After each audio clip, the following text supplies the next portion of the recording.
Well, welcome to another session of today's conversation. This is part four of relationships that men should avoid.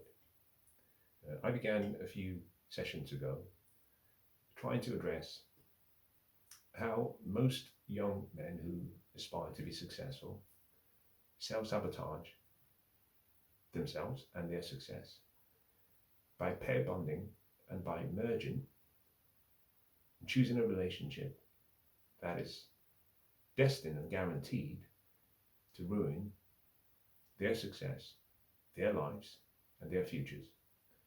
I made reference to the fact that one of such relationships would be a relationship with a single mother or a baby mama in whatever form, shape that they come in. Obviously, I'm making broad generalizations. There are exceptions to that rule where you have decent unions that thrive and succeed. But in the majority, most relationships like that always end badly. And let me start today's session by perhaps giving you an analogy that might provide, um, a viewpoint which most people might understand. Many years ago, there were two companies that were very successful in the United States. One of them was Time Warner, and the second was AOL. An announcement was made that the two companies would merge. One was acquiring the other company, and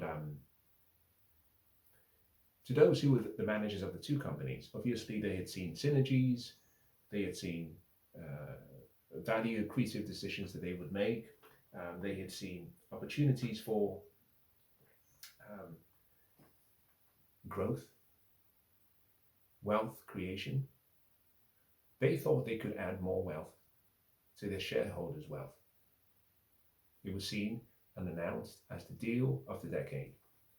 Unfortunately, it wasn't supposed to be so. Anyone who studied the transactions and the deals, or who's familiar with what happened at that time, will remember that about a year after the deal was announced and the merger had completed, the two companies became one, and the merged company announced almost a $99 billion write down. Now, to put this in context, you had two companies merge. The merge was on the basis that they would increase their combined value, market capitalization. Shareholders' equity in both companies will be greater when merged than it was when separate. However, a year after the merger had completed, 99 billion was written off from their combined value. This was a bad deal, an awful deal. Now, since then, and even pre that deal, we have seen mergers and acquisitions touted and promoted in the media as the deal of the decade. And a year after, 6 months later, there's a write down. There's a huge loss that is taken. Why? Because it was a bad deal. I want you to take that simple analogy and compare it to a young, successful man, driven, ambitious, hardworking, assertive, a man who is focused, has a future ahead of him, has a purpose, a magnificent purpose and obsession, chooses to merge with a woman who is a single mother, in this particular instance, children from multiple fathers, none of which paid her the highest honor of marriage. So she got married, had the babies out of wedlock. It would be similar to a merger between a decent company and a very bad company. There will be a write down. It's guaranteed. Pair bonding yourself for relationships with a single mother or baby mama in whatever shape or form they come in, if you are young. And I make reference to young as follows: between 18 years all the way up to 35. Obviously, you should not do this pre-18. But from 18, you are a functional adult. And you should be looking to find an opportunity to merge when you decide you are ready. I use 35 as the metric, the yardstick, when you can start that merger process or that joining process. The earlier you do that, the higher the likelihood of failure. But at the point when you decide that you are ready, you need to choose carefully, because the decision you make could be one of those bad acquisition deals, mergers that goes very bad. Now let me start by building on that analogy by simply saying as follows. Think about two separate people, one a man, secondly a woman. Both have in this what I call the relationship marketplace, or generally speaking, in intersexual dynamics, both dating and relationships, they have a value. A woman has a value, a man has a value. Both parties come to the table presenting their value. Let's say it's a numerical number. What you're looking for is something that is fair, that is equal, that is acceptable. But most importantly, what you're looking for is something that will grow. For example, if a woman has an overall value, when you aggregate for all the various ways we account for a woman's value, and that value is 5, and a man has a value, when we account for all of the ways in which we measure a man's value, and you have two people with a number of 5, we merge them, and all things remaining equal, you should have a 5, because you've merged two equals. The most important consideration is not where you are at the point of meet. The most important consideration is where you are going. What is his future? A man's future is the metric that we use to judge whether a man will be deserving of a woman's love and commitment and dedication and support. A woman's past is the way that men judge whether the woman is the right person to join in the union and to be a helpmeet. So what we see here is two separate things being used. I understand most people would say, well, people make mistakes. Well, she may have had the children when she was young, naive, unaware. It does come back to bite you, because men tend to look towards a woman's history of making good decisions and the history of those who were supposed to be protecting her chastity, purity, protecting her future, protecting her from herself, ensuring that she has that support system around her and that she is of right mind and sound character.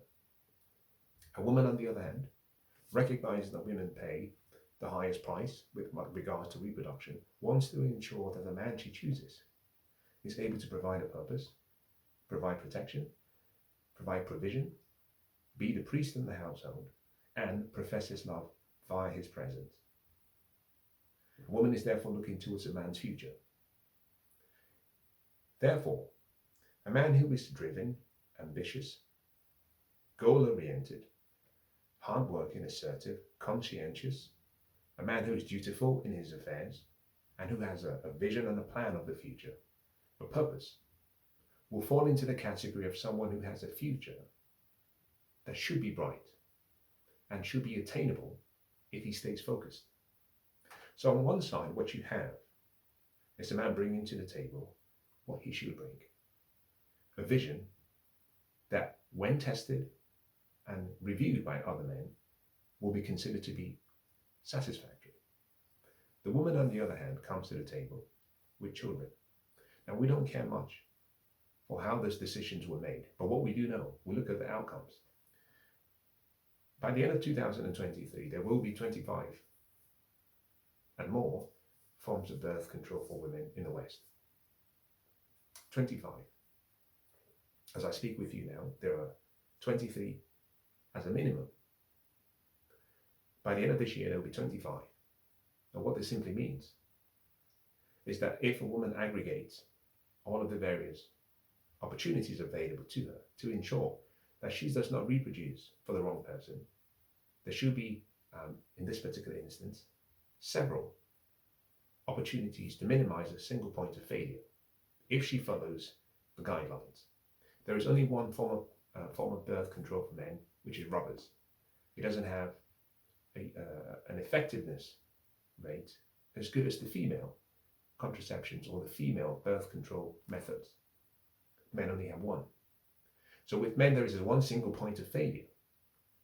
With women, there are about 25 single points, or 25 opportunities to prevent a point of failure. So with men, you have a 100% chance that something could go wrong, should something go wrong. With women, you have 4%, 1 in 25. But here is the fascinating part of the whole comparison.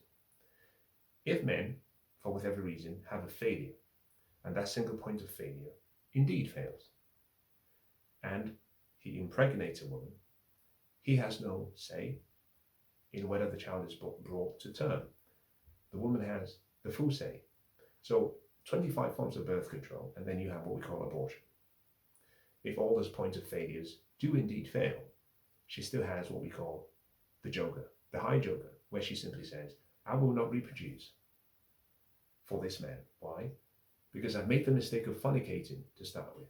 I cannot use the removal of an embryo at whatever stage, but as early as possible, terminating that. She cannot use that as a position from a moral perspective because she's already committed sin. If she believes in the whole doctrine of Christianity or religion or Islam or Buddhism or whatever, sin is sin. It's all equal. But she has the opportunity to say, the interaction I had with the man in question was supposed to be just for fun. I've made a mistake, 25 forms of birth control, and none of them were used. I still have my high joker. If she chooses not to exercise that option to terminate, and she reproduces and brings that child to term, then she's made a choice.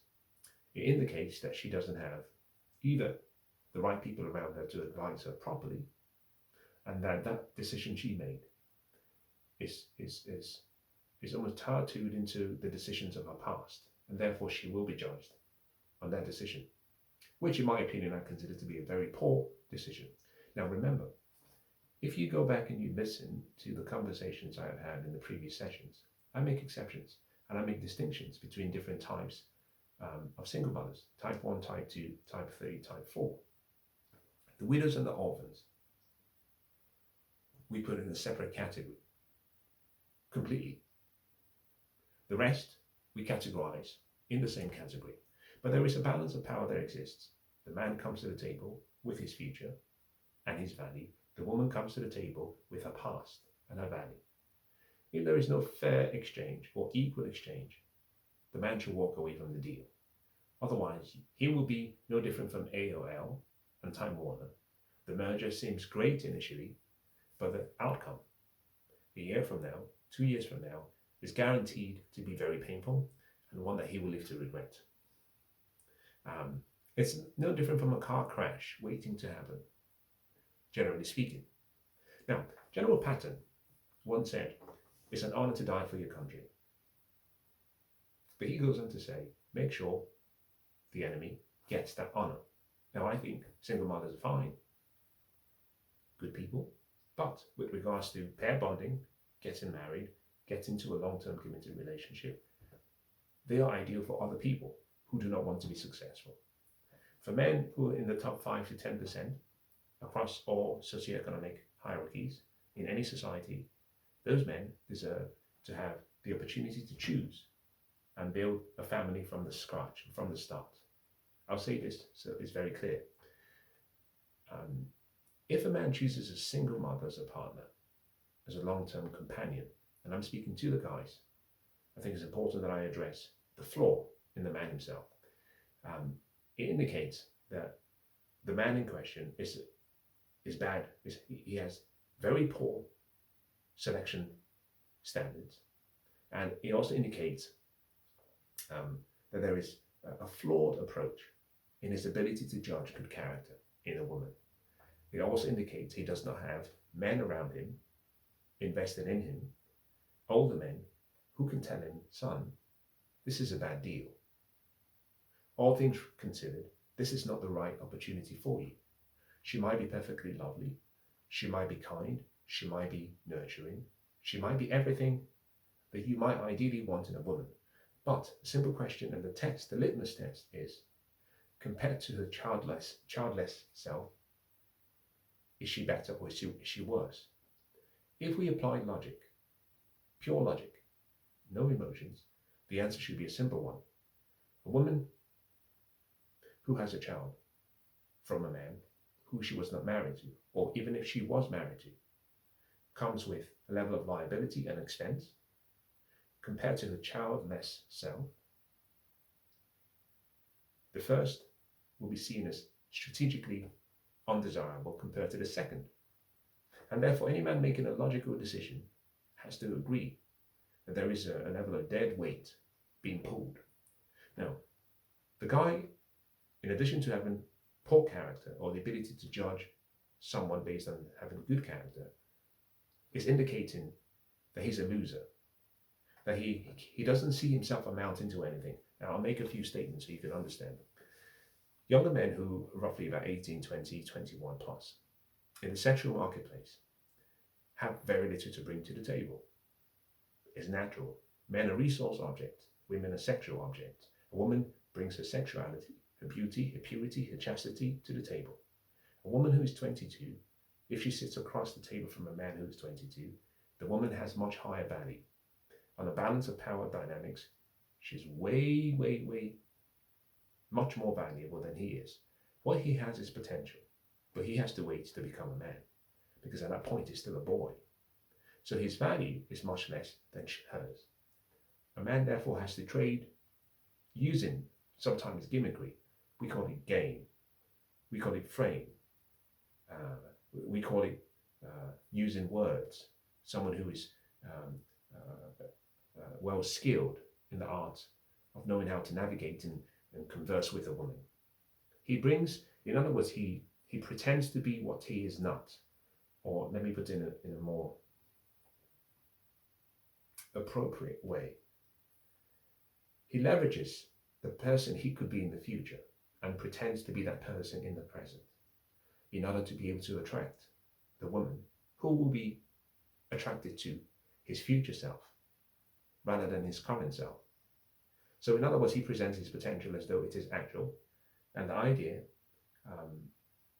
is that she falls for that future potential and forgets that it's not who he is currently. So effectively, he's bringing forward what he could be and presenting it in the present as though that is what he is. On a balance of power basis, the man is not equal to the woman. And what tends to happen is as follows. A woman who is 22 can attract a man who is 32 and a man who has got wealth and who is socioeconomically much higher than she is.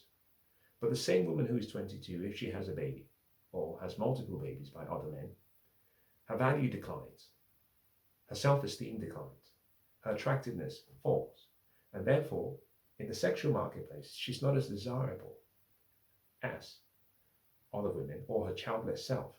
And what tends to happen is you then have young men recognize that they have ease of access and entry because the woman doesn't have her standards as high as she once did before she had children. So most men who choose women who are single mothers are usually losers. It means you don't have an understanding about what your future might be. Number 3, you have no future or have no sense or appreciation for what that future could be. You have no dream. You have no purpose. You have no vision. And what you're simply saying is, I would choose this woman, despite the fact that the merger will turn out to be a bad deal. But I'm doing so because I see myself as a bad deal as well. So I'm not really losing. Think about this. Birds of the same feather flock together. If you are a loser as a man, have no future, no ambition, no sign of success, then it would be fine for you to choose a woman who, in all terms and purposes, is a loser because she's had multiple children from multiple men. Both of you are birds of the same feather. Also, if you are 20, 22, and you've had multiple children from multiple women, then I guess you are on the same level as a woman who's had multiple children from multiple men. He also indicates you have no game. In many ways, you're pussy whipped. I tend to find most women or most men who end up with single mothers are men who are unable to attract women. So in the dating marketplace, they have no options, they have no um, ability to attract a woman, either with their resources, their personality, their character, their manhood, or either with just being gentlemen. So what they tend to do is the moment they find sex, remember, men will do anything for the opportunity to have consistent sex. Once they meet a woman, in this case a single mother, who gives them sex and who shows or feigns affection, they're hooked. Why? Because they can't compete. The world outside is too competitive. They don't want to compete with the guy next door who is just past the bar and is going to be successful in his profession, or the engineer who is just qualified and been promoted to, say, a position of a director. They don't want to compete with the medical doctor. They don't want to compete with the guy who works in investment banking for the same woman. So it's much easier for them to simply say, well, I don't have a future here. I've not achieved anything. She's attractive. She's giving me free sex. She comes with some baggage, which is she has a few children. Well, I'm going to amount to nothing after all. So I may as well just accept it. She's gorgeous. I get free sex. She looks after me and treats me in the interim as though I'm the most important thing in her life. I've got nothing to lose. I would also say this. A man who believes that he will not amount to anything has no fear, has no shame, has no qualms with throwing away his future. Well, there is no future after all.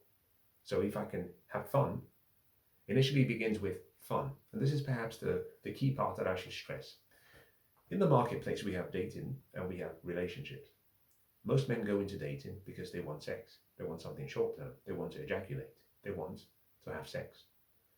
The mistake most men make is once they start to get consistent sex, they forget the original plan and reason for which they went into this marketplace. And suddenly, what was supposed to be short term starts to become into long term and becomes a relationship. In other words, what you've done, you've taken something for which the purpose was supposed to be short term, and you're trying to transition and make it into a long-term relationship. It would be the same as actually turning a whore into a housewife, or turning a bum into a successful entrepreneur. There has to be a change. Big difference is two things. One, the man can go from being a bum, and if he develops a vision and a purpose and works hard, he can become successful. A woman who's a whore, a woman who has a very bad past.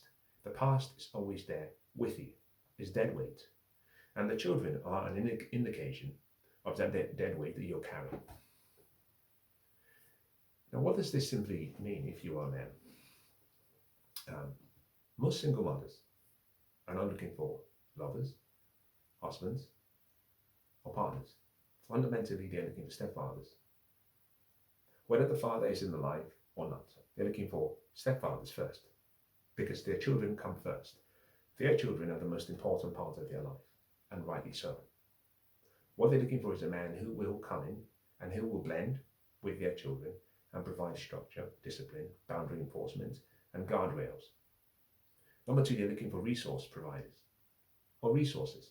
It's not about you. You're simply seen as a wallet to extract money from, to meet their needs. You know, one of the litmus tests, and this has been my observation, about men who date single mothers, is to recognize that sometimes, let's assume the woman in question has a child, a daughter that's 12. Wait 6 years and see how she really feels about you. The moment the child turns 18 and is an adult, what tends to happen is that the same women develop a new lease of life. Well, you've served the purpose, which was to provide that structure, provide the opportunity for the child. Remember, children who are born to single parent families, especially single mothers, are more likely to be dropouts. The men are more likely to be in gangs. The men are more likely to be in armed robbery. The men are more likely to end up in prison. Women are more likely to be promiscuous. They're more likely to be suicidal. They're more likely to, perhaps in this day and age, join OnlyFans, sell their sexuality. They're more likely to become single mothers themselves. The moment a man comes into the picture, a father's presence provides structure, provides boundary, provides a sense of discipline, sense of stability, provides a vision, provides a purpose, and suddenly what you find is all of those potential outcomes from a single parent family child starts to change. The success possibility increases. The moment the children turn 18, the mother no longer needs you because you've helped her raise another man's child to a point of success. You're no longer needed. Now, I made reference to the fact that there are exceptions to my recommendation. Yes, there are opportunities when it's fine to have a blended family. You, the man, you already have a preformed family and it didn't work. So you come with children and she comes with a preformed family and it didn't work. Or she had children out of wedlock and you did. You can have a blended family because both of you are birds of the same feather. That could work. But it's important to recognize something. I'm not speaking about the general. I'm speaking about the top 5 to 10% of men who really want to be successful. And the best way to analogy to use will be to look at the animal kingdom. In the animal kingdom, it doesn't come natural for the male species of the animal to be caretakers, which is what a man becomes when he joins with a single mother. He becomes a caretaker. It's unnatural for the male of the species to become the provider, protector for another person's, another male's offspring. In the lion kingdom, what you tend to find is a lion comes into a pride of lionesses. First thing he has to do is actually defeat. They have to defeat the men who protect that particular garden or sphere. Once that is done, they proceed to kill the cubs of the women who reproduced for the men or for the lions that they've actually disposed. It's not natural. It's unnatural to raise other people's children. I'm not saying it's not right. That's not the point. We're not making a moral position right or wrong. I'm saying it's unnatural. And I'm saying from an outcome perspective, it's a bad acquisition that will end badly in the majority of the cases. Yes, a broken clock is right twice every single day. Yes, there are exceptions to the rule. I'm familiar with people, especially in Scotland. Someone fell off I think it's called the Fort Bridge once, 150 plus, I think, meters, and survived. That is not a strategy for success. I wouldn't recommend people jump off a 50-story building because one person fell or jumped and survived. That is a strategy for disaster. So we do not make the exceptions the focal point.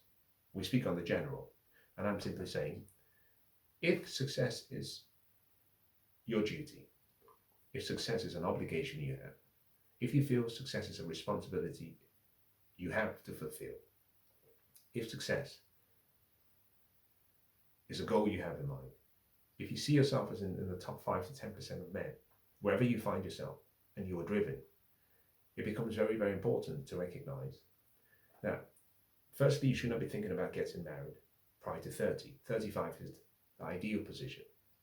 And should you come to 35 and you're ready and you've met all of the initial, you might say, prerequisite steps to be ready for success as a father, as a husband, and in life, choose a family.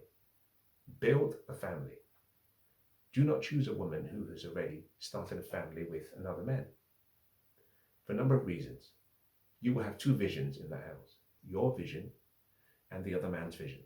Now, I have found it very strange. This is where I end today's session. Very, very strange. When a company is acquiring another company, one of the first things they tend to do is go through the financial statements. They review the entire company. As part of the review process, they look at the managers of those companies. So, for example, Time Warner may have been buying AOL or vice versa, and the first thing they would have said is, when we merge, who will be the person in charge, the CEO? But most importantly, we're trying to acquire this smaller company or that larger company. Who are the operating officers? Who are the executive officers of the business? I am stunned at how many men start dating, choose single mothers, and never sit down and vet or review the men that those women sat down with, lay down with, and reproduced for. In other words, a man who marries a woman, and let me make this analogy comparable realistically. Let's use numbers because numbers are easy things to measure. Let's assume you are a single man, and you meet a woman, and the woman was married to Elon Musk, and she had a child for Elon Musk, and their relationship or marriage did not work, and she's back on the marketplace as a single mother with one child. Your first task, even prior to reviewing the woman to see if she's satisfactory and will meet your standard, will be to review the man who she reproduced and lay with and reproduced for. You should be comparing yourself to him. Men who are below you, for whom women have reproduced for, you do one thing only. By choosing that woman, you lower yourself to that man's standards. So for example, women tend to say, well, I was young, inexperienced, unaware, and naive. Some of these girls have children from men who are bums, men who have no future, men who have no standing, men who, from a socioeconomic perspective, are not your equals. They reproduce for those men, and they come to you and say, those men I reproduce for did not consider me satisfactory. For them to give the highest honor of marriage and take on the responsibility of fatherhood and husband. And they did so, and I gave myself to them at my best. I had youth, beauty, purity, chastity, and I did everything with them, and I reproduced for them. But they rejected me. Now you get to have me older, used. There's been a depreciation of my value as a woman, but I've reproduced for men who are lower than you as a man, but I want you to pay the highest price of husband and father to me first, and then become a stepfather to the children, raising another man's child, and I want you to be happy. And in addition to that, I want you to accept that your return on investment from a time perspective will not be equal. You, Mr. Man, will give me 100%, and sadly, because I have children and other commitments, I can only give you 25% or 33%. Number two, you will spend so much more. You'll bring much more than I will. Why? Because you're taking on board the preformed family, and as a responsible man, we come as a package deal. So if you can't afford to pay for yourself and all of us, then you can't have me. 3, the resources that you would have to contribute to this relationship will not be equal. You will provide the lion's share, and I will provide almost nothing. And in some cases, some of these women have decided that they will not have more children. So, in addition to you accepting another man's child, I don't get to give you a child myself, or put it more respectfully, there is no guarantee that I can give you a child myself, because I've gone through the process and the trauma, and my reproductive fertility value has declined despite having 2 or more children. There's no guarantee that you will get one.